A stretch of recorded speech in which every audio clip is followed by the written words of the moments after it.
सर्वांना नमस्कार। आई एकविरेचा विजय असो। Agri Koli Karadi Bhandari OBC SC ST या भूमिपुत्रांनी सावध राहावे अशा प्रकारचा विषय घेऊन मी आज आपल्याकडे बोलत आहे। बंधू आणि भगिनींनो, आताच निवडणुका लोकसभेच्या संपलेल्या आहेत आणि या निवडणुकीमध्ये आपल्या अस्तित्वाचा संघर्ष आपण पाहिलेला आहे। या निवडणुकीमध्ये मला अपेक्षा होती की ठाणे जिल्ह्यातून आगरी कोळी लोकांचं नेतृत्व पुढे यावं, कारण सगळ्यात जास्त मोठा जमिनीचा भ्रष्टाचार मुंबई आणि ठाणे परिसरात चालू आहे। परंतु अशा प्रकारचं नेतृत्व इथे दिसलं नाही आणि म्हणूनच इच्छा नसताना, परिस्थिती नसताना मावळमधून इथल्या मराठा उमेदवारांना आव्हान देण्याचं काम मी माझ्या उमेदवारीच्या निमित्ताने केलं। बसपा या पक्षाच्या तिकिटावर हत्ती निशाणी घेऊन मी निवडणूक लढलो। या निवडणुकीमध्ये मी लोकांना आव्हान केलं होतं की वोट भी दो नोट भी दो, आणि या माझ्या आव्हानाला, या विनंतीला विनंती करून लोकांनी प्रचंड प्रतिसाद दिला।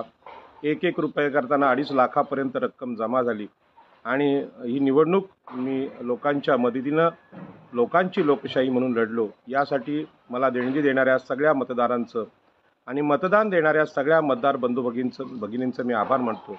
मला विश्वास आहे अनेक गावातून चांगल्या प्रकारे मतदान मला लोकांनी केलेलं आहे। आणि या निवडणुकीमध्ये लोकनेते दिबा पाटील साहेबांच्या विमानतळाचा विषय असो, सेटचा विषय असो, सिडकोच्या आंदोलनाचा विषय असो, जमीन हक्काचा आंदोलनाचा विषय असो, या सगळ्या प्रश्नांसाठी, मच्छीमारांच्या पुनर्वसनासाठी लढणारा एक कार्यकर्ता म्हणून आपल्याला जे मतदान होईल ते फुकट जाणार नाही। कारण लोकसभेला आपण दाखवून देणार आहोत की इथे लोकांचे प्रश्न घेऊन काम करणारे, सरकारच्या विरोधात असणारे विरोधी पक्ष इथे आहेत। लोकनेते दिबा पाटील, लोकनेते दत्ता पाटील यांनी पूर्ण आयुष्य विरोधी पक्ष नेते म्हणून काढलं। तर विरोधी पक्ष असणं, सत्तेत न जाणं म्हणजे अपयश नव्हे, तर लोकशाहीमध्ये विरोधी पक्षाला प्रचंड महत्त्व असतं। आणि म्हणून या निवडणुकीमध्ये आपल्या लढाईला खूप महत्त्व होतं। ज्यांनी अशा प्रकारची मदत मला केली त्यांना मी धन्यवाद देतो। आता 4 तारखेला निकाल आहे आणि ऑक्टोबरमध्ये पुन्हा एकदा विधानसभा आणि त्यानंतर कदाचित महानगरपालिकांच्या निवडणुका लागतील। माझी निवडणूक अत्यंत गरीब असलेल्या सामान्य माणसाच्या कार्यकर्त्यामधून लोकसभासुद्धा लढवता येते आणि विधानसभा लढवता येते, ग्रामपंचायत आणि महानगरपालिका लढवता येते। अशा प्रकारचा आत्मविश्वास आमच्या समाजाच्या मनात, आगरी कोळी कराडी भंडारी ओबीसींच्या मनात निर्माण व्हावा, मागासवर्गीय एससी एसटींच्या मनात निर्माण व्हावा, यासाठी निवडणूक होती। या निवडणुकीसाठी प्रचंड सहकार्य करणाऱ्या माझ्या सगळ्या मतदार बंधू भगिनी, मित्र, हितचिंतक आणि लोकशाहीचे समर्थक यांना मी मनापासून धन्यवाद देतो। बंधू आणि भगिनींनो, आजचा विषय आहे, हा विषय मुंबईमध्ये चाललेल्या गावठाण हक्क आंदोलनामध्ये आपल्या ज्या जमिनी आगरी कोळी कराडी भंडाऱ्यांच्या, मुंबईच्या भूमिपुत्रांच्या, ईस्ट इंडियनच्या जबरदस्तीने सरकार घेते। आणि ही जबरदस्ती काय आहे? महानगरपालिका, पोलीस आणि वेगवेगळे जिल्हाधिकारी किंवा वेगवेगळे सरकारी विभाग एकत्रितपणे आगरी कोळी कराड्यांच्या विरोधात कसं काम करतात? राजकीय नेतृत्व हे तर आपल्या हातातून गेलेलंच आहे। त्याच्यामुळे आपल्या लोकांवर होणारा अन्याय याचे प्रत्यक्ष साक्षीदार असलेले मुंबईचे आमचे नेते, भंडारी समाजाचे नेते मनोजभाई संसारे यांच्या आग्रहाखातर हे मी बोलत आहे। खरं म्हणजे आपल्याकडे अनेक वकील आहेत, अनेक नेते आहेत, अनेक निवृत्त प्रशासकीय अधिकारी आहेत, परंतु वर्तमानातलं जे आक्रमण जे आहे आपल्या समाजावर, तर ते आक्रमण त्याला प्रत्यक्ष अनुभव आहे आणि जो जागृत आहे त्यालाच समजू शकतात। आणि म्हणून मनोजभाई संसारे यांचं घर वर्सोव्याला होतं आणि हे घर त्यांच्या पिढ्यानपिढ्यांचं होतं, त्यांची जमीनसुद्धा होती आणि त्यांचं घर महानगरपालिकेने आणि पोलिसांनी कशा प्रकारे फसवून तोडलं आणि त्यानंतर न्यायालयीन लढाईच्या बाबतीतसुद्धा वकिलांनीसुद्धा आमची फसवणूक केलेली आहे। त्याच्यामुळे लोकांनी आता जावं कुठं असा प्रश्न आहे आणि म्हणून रस्त्यावरच्या लढाईला अतिशय महत्त्व आलेलं आहे। मनोजभाई संसारे हे अनुभवातून शाणे झाले आणि त्यांनी ठरवलं की उरलेल्या सगळ्या लढाईमध्ये आपल्या इतर भावांची साथ द्यावी आणि म्हणून आजचं हे मी फेसबुक लाईव्ह करत आहे। यामध्ये प्रामुख्याने मी विषय घेणार आहे, तो विषय आहे की ठाणे जिल्ह्यामध्ये, पालघर जिल्ह्यामध्ये, मुंबईमध्ये महानगरपालिकेच्या माध्यमातून जे मराठा आणि ब्राह्मण नेतृत्व आहे किंवा वैश्य किंवा उद्योगपती भांडवलदारांचं नेतृत्व आहे, ते आगरी कोळ्यांना कसं मूर्ख बनवतं आणि त्यापासून लोकांनी कसं सावध राहावं याविषयी हे मी जाहीर करतो। खरं म्हणजे निवडणुकीनंतरची ही पहिलीच फेसबुक लाईव्ह आहे आणि आत्ता रोजच आपल्याला यासाठी लढायचं आहे. आत्तासुद्धा एका गावामध्ये मुंबई ऊर्जा प्रकल्पामध्ये 2 ते 3 कोटीचं घर आमचे एक मित्र आहेत रवी पुजारी म्हणून, त्यांचं घर तोडायला काढलेलं आहे आणि नारायण गावचे त्यांच्याकडे मी चाललेलो आहे. परंतु ही भूमिका स्पष्ट करावी असं माशेलकर यांचं म्हणणं होतं आणि म्हणून त्यांच्या म्हणण्यानुसार मी हे फेसबुक लाईव्ह करत आहे. आपल्याला जो विषय घ्यायचा आहे, अभ्यासाचा विषय आहे, तो म्हणजे सोनारपाडा डोंबिवली. या सोनारपाडा डोंबिवली या गावामध्ये आपल्या गावकऱ्यांच्या जमिनी अगोदरच MIDCला घेतल्या होत्या आणि MIDCच्या संपादनामध्ये कवडीमोल भावाने जमिनी घेतल्या आणि तिथे सुरुवातीला इंजिनिअरिंगचे कारखाने उभे केले आणि आता त्याचं रूपांतर केमिकल झोनमध्ये झालं आणि परवा जो ब्लास्ट झाला त्यामध्ये 16 लोक मृत्युमुखी पडले, अक्षरशः होरपळली. तर म्हणजे बॉयलरचं परमिशन नसताना नागरी वस्तीच्या बाजूला अशा प्रकारचे स्फोट घडवून आणणं म्हणजे त्यांच्यावर मनुष्यवधाचा गुन्हा सोनारपाडा ग्रामस्थांनी केला पाहिजे. परंतु एवढी जागृती आपल्याकडे नसल्यामुळे आज हे स्फोट घडवून आणले जात आहेत. याच्यामध्ये असं सुद्धा धोरण बिल्डर लॉबीचं असू शकतं. हे जे प्लॉट आहेत त्या प्लॉट अत्यंत महागडे आहेत आणि तिथे असलेले बिल्डर लोढा वगैरे यांना ह्या जमिनी पाहिजे असतील आणि म्हणून हे स्फोट मुद्दामून घडवून आणून धोका निर्माण करून हे कारखाने स्थलांतरित करायचे अशा प्रकारचं ते धोरण असू शकतं. त्यासाठी कुठल्या थराला हे सरकार जाईल हे आपण सांगू शकत नाही. पुलवामा हल्ला आपण पाहिला, त्यामध्ये हजारो सैनिक आपले मारले गेले. सरकार वाचवण्यासाठी हा हल्ला होता आणि अशाच प्रकारचे हल्ले आता आपल्या आगरी कोळी पट्ट्यामध्ये घडवून आणून इथल्या महागड्या जमिनी ताब्यात घेण्याचा प्रकार चालू आहे. आणि म्हणून सोनारपाडा या आगरी कोळ्यांच्या गावातल्या जमिनींचं जसं पूर्वीचं भूसंपादन फसवून केलं गेलं, लोकांना त्याचा अर्थ आता कळत नाही आणि म्हणूनच आत्ता आपल्याकडे ज्या गुरचरण जागा आहेत, गावालगतच्या जागा आहेत, त्यामध्ये अनेक लोकांनी चाळी बांधलेल्या आहेत. अनेक लोकांची शेती तिथे आहे. ते परंपरेने शेती करतात. 1 एप्रिल 57च्या अगोदरपासून किंबहुना स्वातंत्र्यपूर्व काळापासून या जमिनी आमच्या ताब्यात आहेत आणि कायद्याच्या भाषेत सांगायचं तर ह्या ग्रामपंचायत हद्दीतल्या जमिनी गावकऱ्यांच्या असतात. ग्रामसभेची परवानगी घेतल्याशिवाय त्या जमिनी इतरांना देण्याचा अधिकारच नाही. परंतु ग्रामसभेची ताकद, गावकऱ्यांची ताकद हळूहळू कमी केली जाते आणि ही ताकद कमी होते आपलं राजकीय नेतृत्व संपल्यामुळे. आणि म्हणून आगरी कोळी कराडी ओबीसीना माझी विनंती आहे, तुमच्याकडे मराठा नेतृत्वाला तुम्ही निवडून आणलेला आहे. तो मराठा नेता मुख्यमंत्री झाला, खासदार झाला, तरी तुम्हाला जातीचा हा भेद कळत नसेल तर तुमच्यावर हे अत्याचार होणार. आणि म्हणून आजही एवढा मोठा स्फोट होऊन आगरी कोळ्यांची भूमिका, त्यांच्या जीवाला, त्यांच्या गावठाणाला असलेला धोका ही बाजू मांडण्यासाठी एकही आगरी कोळी नेता येत नाही. त्याच पद्धतीने गुरचरण जागा ज्या पद्धतीने आमच्या घेतल्या जात आहेत याविषयी कायद्याची बाजू काय हे सांगायला वकील येत नाही. ज्यांच्याकडे या केसेस दाखल केले जातात ते वकील केस हरतात. या केस हरण्याचं कारण काय हे कारण मी स्पष्टपणे सांगणार आहे. त्यामुळे आजचं हे मार्गदर्शन हे आपल्या वकिलांसाठी सुद्धा महत्त्वाचं आहे आणि आपल्या शेतकऱ्यांसाठी महत्त्वाचं आहे. आणि यामध्ये आपल्या शेतकऱ्यांनी ह्या जमिनी अत्यंत महागड्या जमिनी आहेत. नवी मुंबईमध्ये 5 कोटी रुपये गुंठा चालू असताना लोढा 13 लाखांनी जमिनी खरेदी करतो. आपल्या 13 लाखांनी जमिनी खरेदी करतो आणि आपल्या जो अलिबाग विरार कॅरिडॉर आहे यामध्ये 53 लाख रुपये भाव घेतो.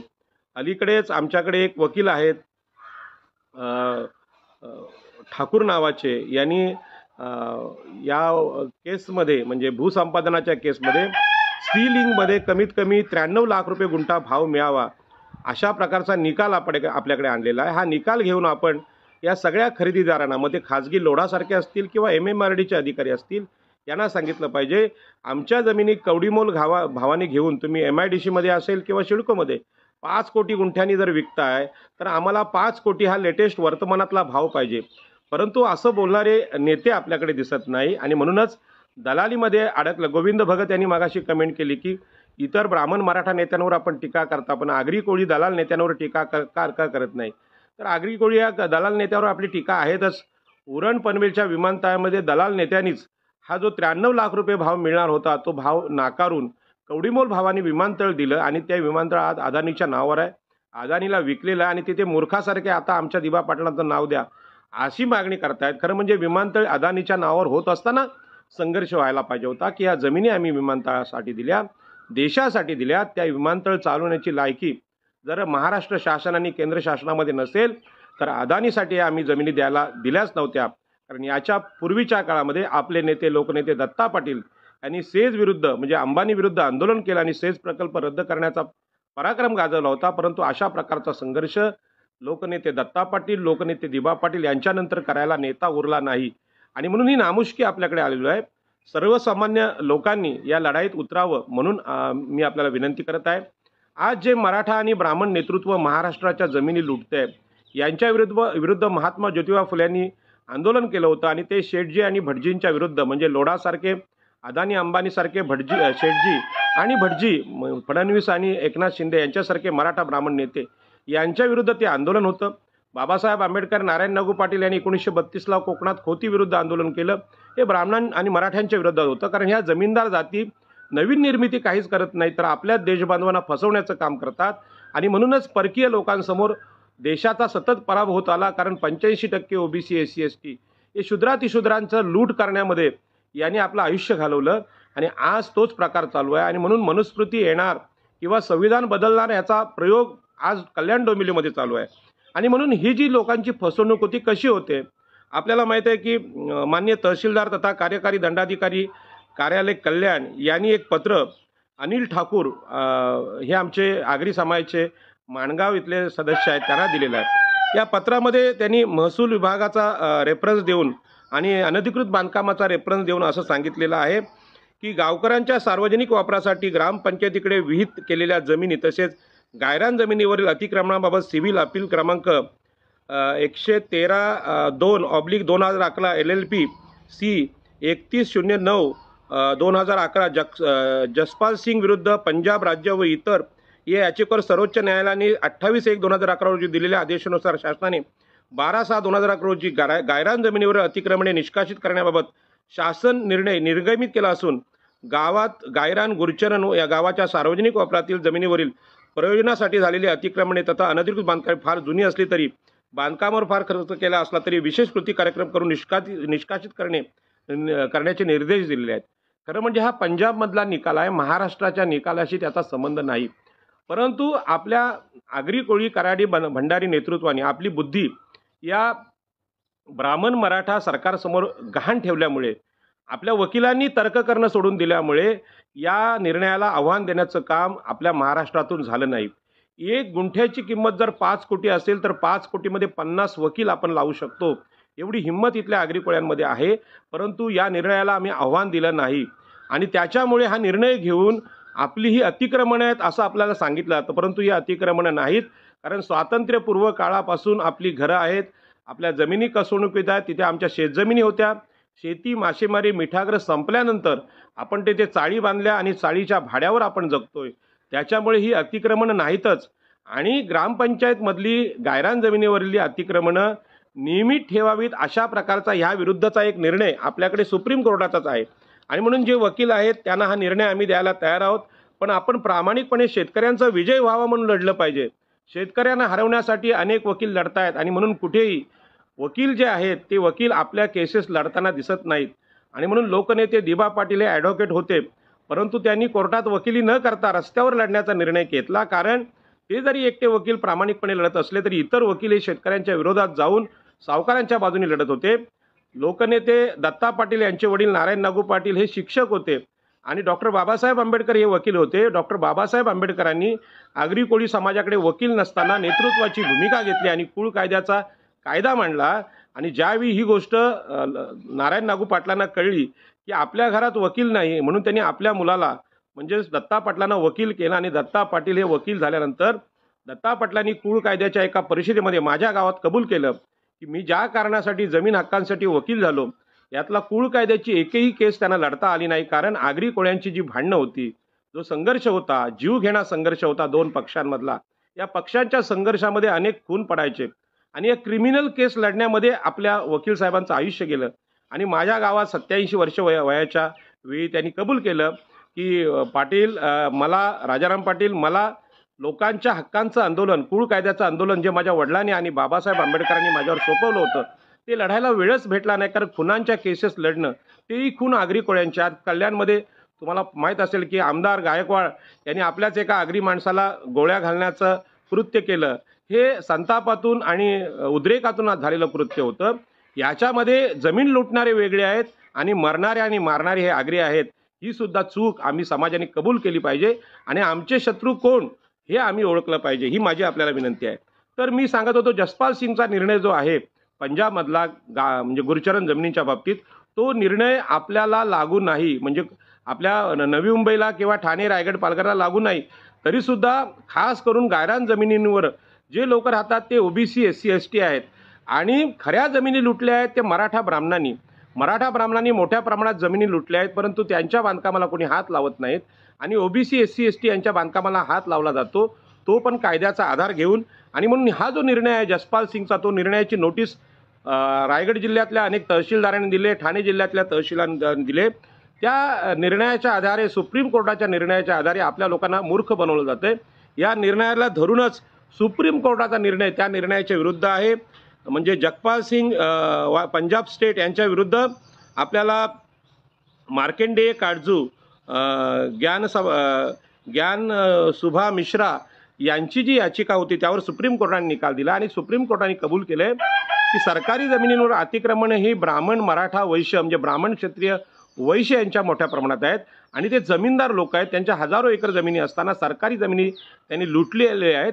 त्यांची बांधकामं निष्कासित करा, ओबीसी SC ST यांची बांधकामं निष्कासित करू नका, अशा प्रकारचा निकाल या याचिकेमध्ये आहे.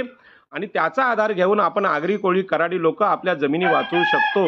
आणि अशा प्रकारची मदत कुणाला पाहिजे असेल तर आम्ही आणि आमची वकिलांची टीम ही मदत करायला तयार आहे. परंतु ह्याला कोर्टात आव्हान दिलं पाहिजे. या निर्णयाचा आधार घेऊन म्हणजे ठाणे जिल्हाधिकारी, रायगड जिल्हाधिकारी हे वेगवेगळ्या नोटीस आपल्या लोकांना लावतायत. आणि आपल्याला माहीत आहे की हे जे लोक आहेत हे मराठा ब्राह्मण आहे.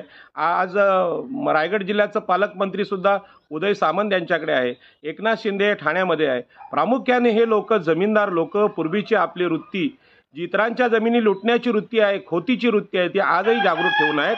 परंतु आज ते कायद्याचा आधार घेत आहेत, अत्यंत युक्तीने काम करत आहेत. म्हणून हे काम युक्तीचं आहे. हे काम डुक्कर मुसंडीचं नाही तर बुद्धीचं काम आहे, तर्काचं काम आहे, डॉक्टर बाबासाहेब आंबेडकरांच्या संविधानिक अधिकारांचं काम आहे. आणि म्हणून हा जो निर्णयच चुकीचा आहे, तो आपल्याला लागू नाही. आणि म्हणून ह्या जमिनी घेण्याचं काम जे तहसीलदारांकडून चालू आहे ते अत्यंत चुकीचं आहे. आणि म्हणून मी आता कल्याण डोंबिवलीमध्ये हे प्रकरण आहे, अनिल ठाकूर, उंबारली रोड, मानपाडा, डोंबिवली पूर्व यांचं प्रकरण आहे. आणि त्यामध्ये त्यांना पुन्हा एकदा कल्याण डोंबिवली महापालिकेने सुद्धा यातच नोटीस लावलेली आहे. खरं म्हणजे ग्रामपंचायत क्षेत्रातली बांधकामं आहेत हे ग्रामपंचायतच्या परवानगीने झालेले आहेत. मुंबई महापालिकेमध्ये सुद्धा मी सांगितलं होतं की मुंबई महापालिकेमध्ये महापालिका जरी इंग्रजांनी केली असली तरी आमची गाव होती आणि गावांना गावठाणांचा कायदा लागू आहे आणि गावठाण कायद्यानुसार विस्तारित गावठाण आम्हाला मिळालं पाहिजे. इथे हा युक्तिवाद केला आणि ॲडव्होकेट आशिष शेलार भाजपचे, फडणवीस साहेब आणि चंद्रकांतदादा पाटील यांनी आगरी, कोळी, कराडी, भंडारी, ईस्ट इंडियन यांच्या आदिवासींच्या गावांचा अधिकार मान्य करून तिथल्या 12 कोळीवाड्यांना सीमांकन करून गावठाण विस्तार मान्य केला. ज्या गावांनी गाव कम्युनिटी केली त्यांना तो मिळाला. परंतु तिथं सुद्धा आपले काही आगरी कोळ्यांचे नेते जे मूर्ख आहेत त्यांनी सांगितलं की गाव कमिटीची गरज काय, गाव आपल्याला मोजायची गरज काय. हे जे नेतृत्व आहे, नेतृत्व बिल्डर धार्जिने आहे. म्हणून आपलं नेतृत्व कोणतं हे जर समजून घ्यायचं असेल तर आपल्याला फार तल्लख बुद्धीने राहावं लागेल. कारण आपलं म्हणून आपलेच लोक आपल्याला फसवतात, अशा प्रकारचं चित्र मुंबई, ठाण्यामध्ये पाहायला मिळतं. या कल्याण डोंबिवली महापालिकेने आता या गुरचरण जागा तर एकीकडे तहसीलदार मागतायत, एकीकडे MMRD मागताय, एकीकडे MSRD मारते, एकीकडे लोढा लुटतोय. आणि हा डोक्यावर बसलेला एकनाथ शिंदे नावाचा मुख्यमंत्री आपल्या विरोधात काम करतोय, ही गोष्ट इथल्या आगरी कोळ्यांना कळत नाही.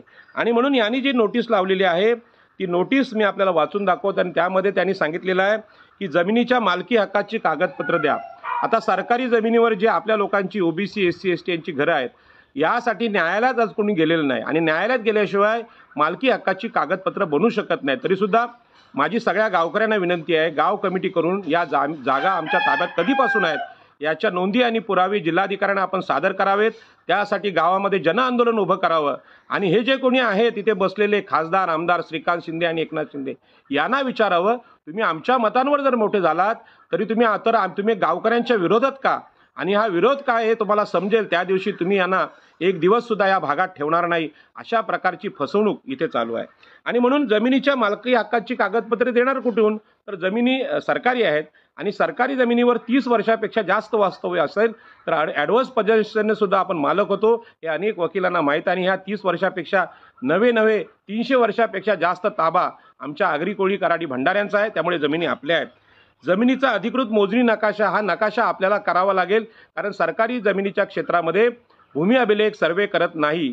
नवी मुंबईतले काही गावठाण हक्कातले काम करणारे लोकसुद्धा सीए वगैरे झालेल्या मंडळींना मी सांगत होतो की जमिनी आपल्याला मोजायला लागतील, परंतु या लोकांना फुकटच्या घरात बसून आंदोलन चालवायची सवय असल्यामुळे त्यांनी सांगितलं की ही गावं सरकारने मोजली पाहिजे, सरकार हे मोजणार नाही. म्हणून आपली जमीन आपल्या गावकऱ्यांनी स्वतःचा नकाशा बनवून आपण मोजली पाहिजे. गावठाण हक्क कायद्यामध्ये खाजगी सर्वेला मान्यता आहे, अनेक ठिकाणी खाजगी सर्वेच केले जातात. त्यामुळे लोकांनी अशा वेड्या लोकांच्या नादाला लागू नये. जमीन आपली आहे, 5 कोटी गुंठ्याची आहे, याची मोजणी आपण केली पाहिजे. बिनशेती परवाना इथे मागितलेला आहे. आता इथे आपण शेती करत होतो तर बिनशेती परवान्याचा विषयच नाही. आपल्या शेतामध्ये आम्ही शेतघरं बांधलेली आहेत, त्याच्यामुळे ते भात शेती होते. हा जमीन हक्काचा मोठा पुरावा आहे. आता जिथे जिथे जमिनी आहेत त्यांनी आपल्या लोकांनी शेतघरं बांधली पाहिजेत. जमिनी मोकळ्या सोडू नका. बिनशेती परवाना देणार कुठून? त्यामुळे नोटीसच चुकीची आहे. कल्याण डोंबिवली महापालिकेने सदर मिळकतीच्या बांधकामासाठी दिलेली परवानगीची प्रत द्यावी. आता कल्याण डोंबिवली किंवा मुंबई महापालिका, नवी मुंबई महापालिका होण्याच्या अगोदर जर आगरी कोळ्यांची गावठाणं असतील तर महापालिकेची परवानगीची गरजच नाही. परंतु गावठाण हक्काचा विषय आमच्याकडे आमचे माजी मंत्री गणेश नाईक किंवा येथे प्रशांत ठाकूर हे मांडतात, विधानसभेत मांडतात. परंतु त्यांच्याकडे प्रचंड पैसा असून प्रत्येक गावाची कमिटी केली पाहिजे. ती गावं आम्ही मोजली पाहिजे. क्रिकेटला 10-10 लाख रुपये देणारे हे नेते आपल्या लोकांना गावठाण मोजणीसाठी पैसे द्यायला तयार नसतील तर मग नेतृत्व काय कामाचा माझा मोठा प्रश्न आहे. आणि ते खोलात जाऊन याचा अभ्यास का करत नाहीत? एकदा ब्राह्मण आणि मराठी डोक्यावर बसले की तुमच्या आमदारक्या, तुमच्या महानगरपालिका, तुमच्या ग्रामपंचायती शिल्लक राहणार नाहीत. हा धोका या लोकसभेनंतर आपल्याला होणार आहे, याची सुद्धा जाणीव मी आदरणीय गणेश नाईक, कपिल पाटील आणि प्रशांत ठाकूर यांना करून देतो. आपण या राजकीय धोक्यापासून सावध राहावं. कल्याण डोंबिवली महापालिकेने सदर मिळकतीचे बांधकाम करण्यासाठी दिलेली बांधकाम परवानगीप्रमाणे मंजूर नकाशाची मूळ प्रत मागितली आहे. तर ग्रामपंचायत क्षेत्रात मुंबईतले कोळीवाडे आहेत, आगरवाडे आहेत, याच्यामध्ये परवानगीचा प्रश्न येत नाही, कारण महानगरपालिकेचा आणि गावठाणांचा संबंध काय येतो? तिथली घरं, आता रायगड किल्ला जो बांधलेला आहे, रायगड किल्ल्याची बाजारपेठ आहे. या बाजारपेठेमध्ये ज्या पद्धतीने बांधकाम आहे, घोड्यावरून त्यावेळी लोक खरेदी करायचे, त्याच्यामुळे आपण माणूस उभा राहिला तर वरचं काय दिसत नाही, अशा प्रकारची बांधकामं आहेत. मग ही बांधकामं नवीन MRTP कायद्यानुसार, महानगरपालिकेच्या कायद्यानुसार अनधिकृत ठरतील. म्हणून रायगड किल्ला पण आपण पाडाल का? हा प्रश्न आहे.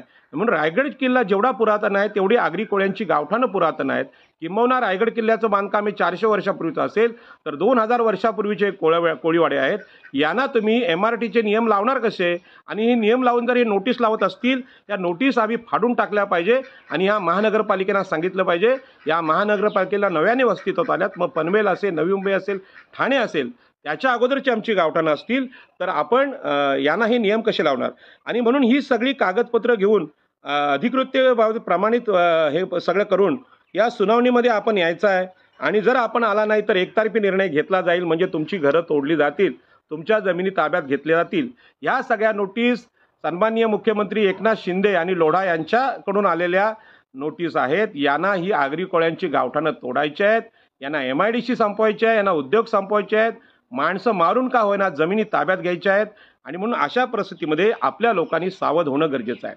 आता गावकऱ्यांच्या परवानगीशिवाय या जमिनी आज गावकऱ्यांच्या ताब्यात आहेत. सोनारपाडा या गावामध्ये आज सभा चालू आहे आणि लोक आपल्या जमीन हक्कांसाठी लढतायत. आणि अशा परिस्थितीमध्ये जमीन संपादित झाली, लोकांच्या परवानगीशिवाय झाली, अशा प्रकारची पत्र अप्पल मंडळ अधिकारी कल्याण यांचे कार्यालयाने दिलेली आहे.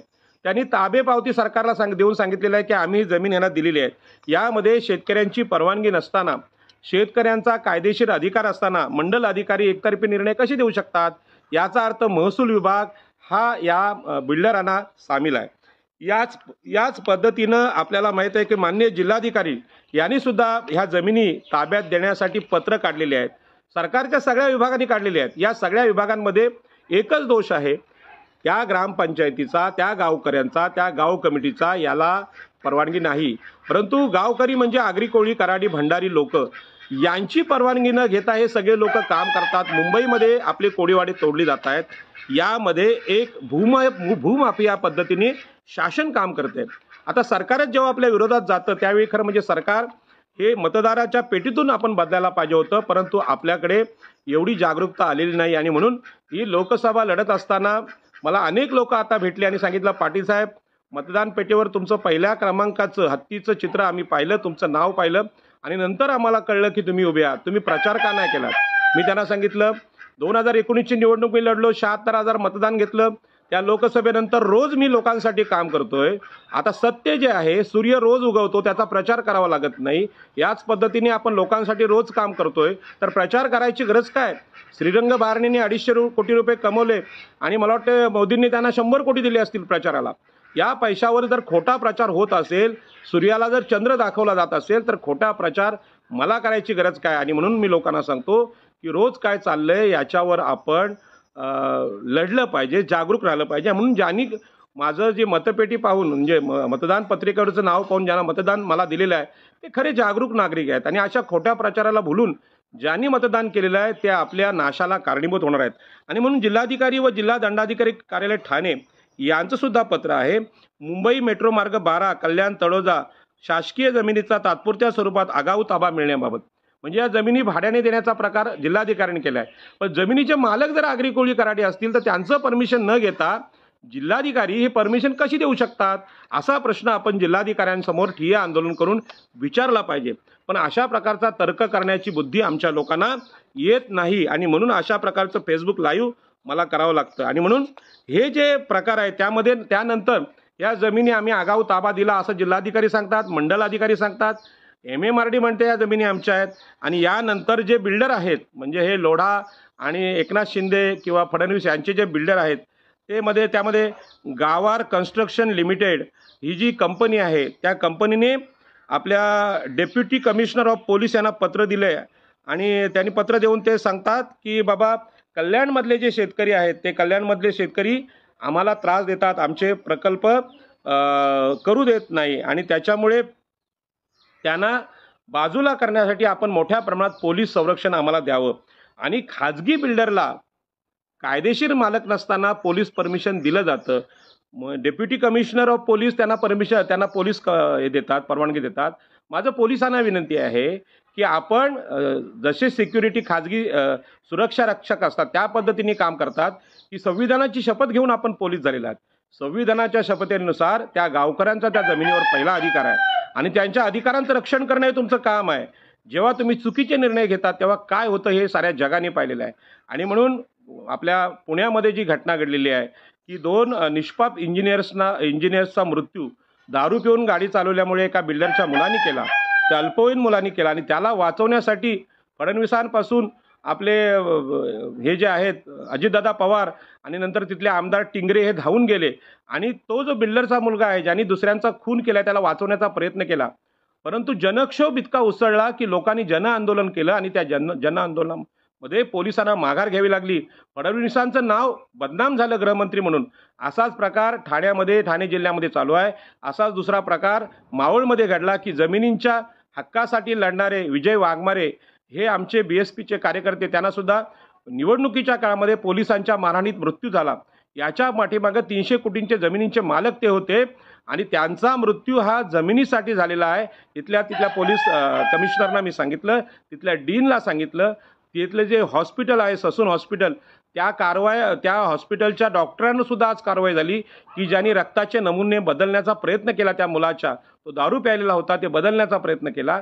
अशा पद्धतीने पुण्यामध्ये पोलिसांच्या विरुद्ध उद्रेक होतोय. अशाच प्रकारचा उद्रेक या रायगड आणि ठाणे जिल्ह्यात व्हायला पाहिजे. कारण इथे कॅरिडॉरमध्ये मी परवा एका आमच्या शेतकऱ्याचा धाऊ अंबो पाटील म्हणून शेतकरी आहेत, अनेक पिढ्या ते जमीन कसतात, 40-42 गुंठे जमीन त्यांच्या ताब्यात आहेत. त्यांना घेऊन मी प्रांताकडे गेलो, राहुल मुंडके यांच्याकडे. त्यांना सांगितलं की बंधू ही जी जमीन आहे ही अलिबाग कॅरिडॉरमध्ये जातोय आणि आमचा शेतकरी तिथे आता भाजी पिकवतोय, तिथे वांग्याची शेती होते, तिथे वांग्याची भाजीची शेती होते, टोमॅटो पिकतो, मिरच्या पिकतात, आंबे पिकतात.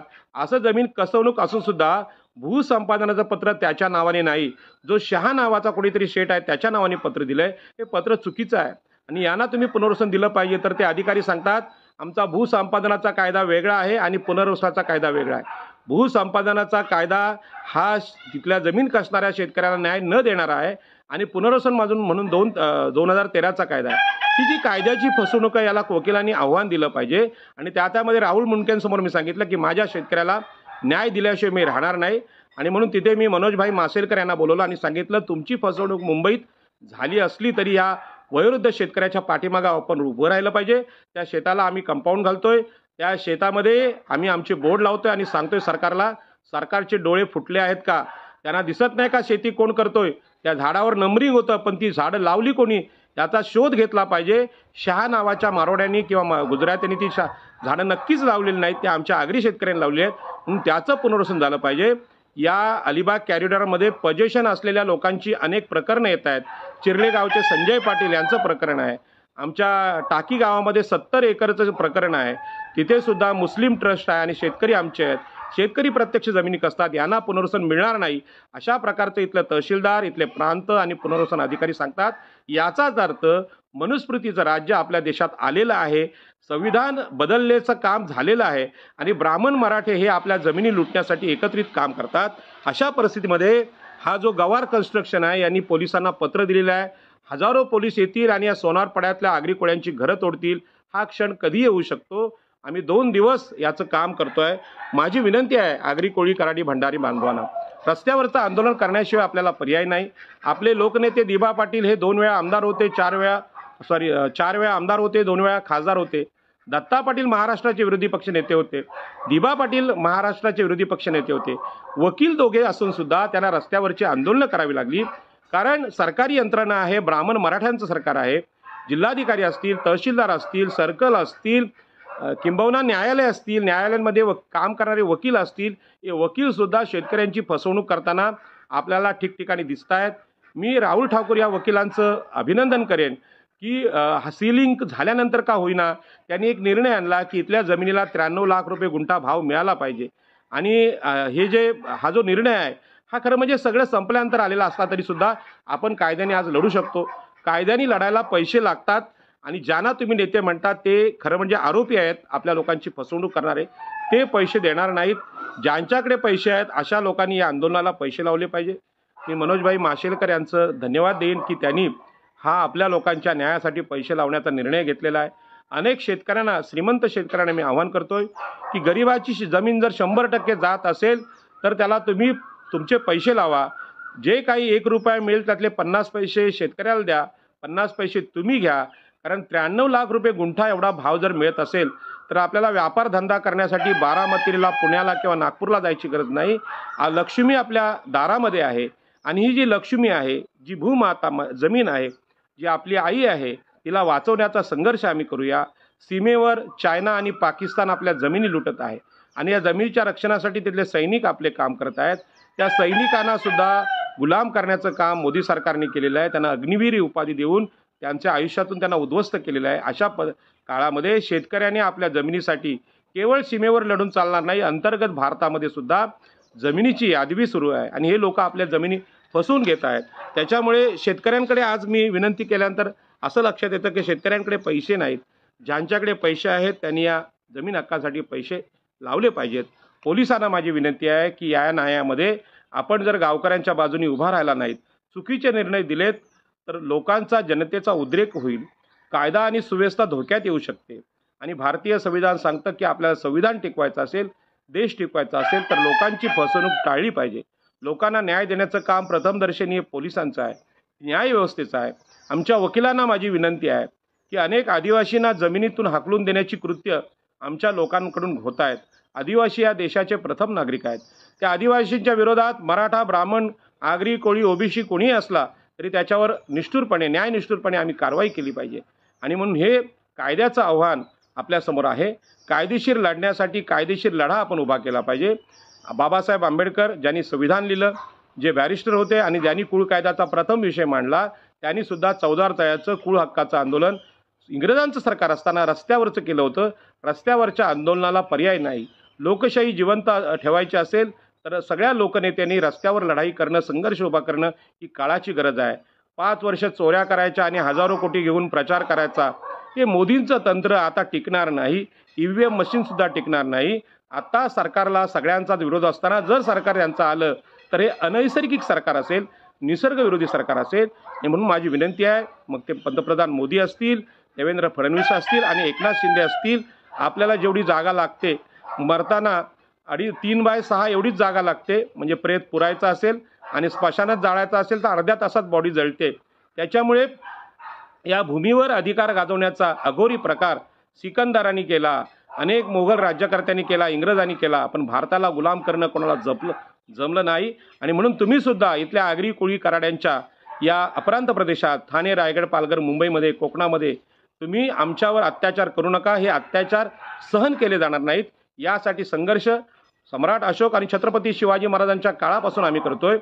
आताच्या अलीकडच्या काळात डॉक्टर बाबासाहेब आंबेडकरांनी याला अहिंसक संविधानिक स्वरूप दिलं आणि म्हणून अहिंसेचं, लोकशाहीचं समर्थक म्हणून मी लोकांना विनंती करतो की कायदा हातात घेऊ नका, तर कायदा शिका, आपल्या मुलांना वकील करा, मुलींना वकील करा आणि न्यायालयामध्ये न्यायभरती करा.